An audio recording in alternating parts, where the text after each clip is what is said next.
Assalamualaikum warahmatullahi wabarakatuh. Nama saya Nur Aini Septianingrum, NIM 2017-31022 dari Program Studi Bimbingan dan Konseling semester 6. Di sini saya akan memaparkan sebuah video tentang kebudayaan yang ada di daerah saya, yaitu kebudayaan Pati yang bertema dengan tentang kebudayaan sejarah Genuk Kemiri. Selamat menyaksikan ya teman-teman. Genuk Kemiri merupakan salah satu peninggalan sejarah yang terletak di wilayah Kemiri. Di sanalah dalang kondang bernama Sapoyono dan Adipati Jayakusuma, pemegang kekuasaan Kadipaten Pesantenan, dimakamkan. Selain terdapat makam, di Dukuh Kemiri terdapat pohon beringin yang sangat tua. Menurut penyelidikan, pohon beringin Kemiri lebih tua daripada pohon beringin di alun-alun Yogyakarta maupun Surakarta.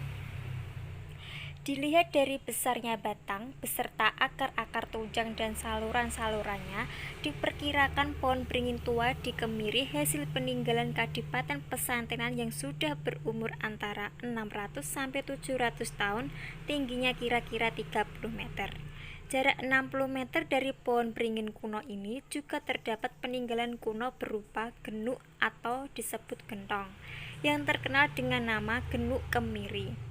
Genuk ini merupakan genuk pertama rezeki seseorang menurut kepercayaan masyarakat banyak. Banyak sedikitnya rezeki bergantung banyak sedikitnya air dalam genuk. Jadi hanya terserah pada yang menjenguk genuk yang bisa membuktikan dan percaya atau tidaknya.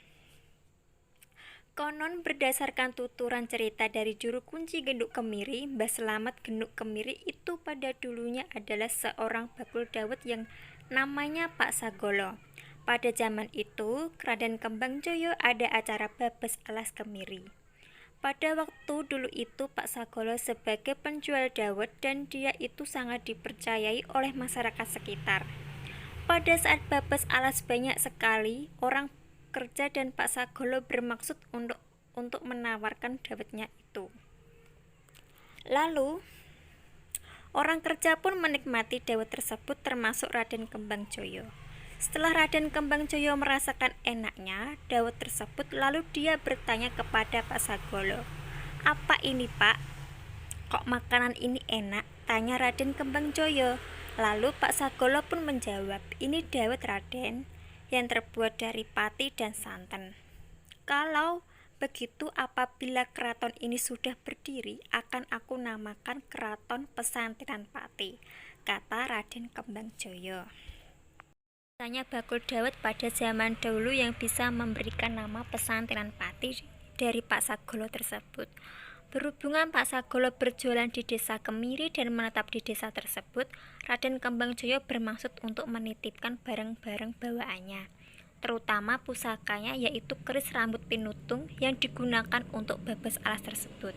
Setelah acara babat alas pun selesai dan keraton Pesantenan Pati sudah jadi, pusaka tersebut pun diminta kembali oleh Raden Kembangjoyo.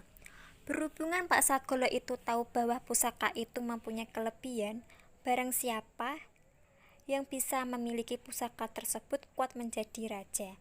Lalu Pak Sagolo, kalau menurut bahasa Jawa, orang ngilo citoke nek wonge iku golongan apa, dan akhirnya seakan-akan Pak Sagolo itu mempunyai kemilikan. Kemilikan itu seakan-akan dia itu ditanya sama Raden Kembangjoyo atas pusaka yang telah dia titipkan kepada Pak Sagolo. Seakan-akan Pak Sagolo itu melupakan diri. "Wong ditekoni kok begegel koyok genuk," kata Raden Kembangjoyo. Kemudian Pak Sagolo pun menjadi genuk dan berhubungan kejadian itu terjadi di desa Kemiri. Lalu genuk itu dinamakan Genuk Kemiri yang berasal dari Pak Sagolo bakul dawet pada zaman dahulu. Biarpun Pak Sagolo termasuk orang yang salah, tetapi dia itu sangat mempunyai jasa bisa menciptakan suatu nama yaitu Pesantenan Pati. Maka dari itu, dia pun diabadikan dan air dalam genuk tersebut ada manfaatnya bagi anak cucu yang ada di daerah Pati. karena air tersebut mempunyai banyak kelebihan, diantaranya untuk pengobatan-pengobatan bagi yang mempercayainya. Air di dalam genuk tersebut sudah ada saat terjadinya genuk kemiri, tetapi lama-kelamaan air tersebut pun habis karena zaman sudah berubah dan banyak orang mengambilnya. Tetapi pada zaman sekarang ini, penjaga atau juru kunci dari genuk kemiri mengisi air di dalam genuk tersebut.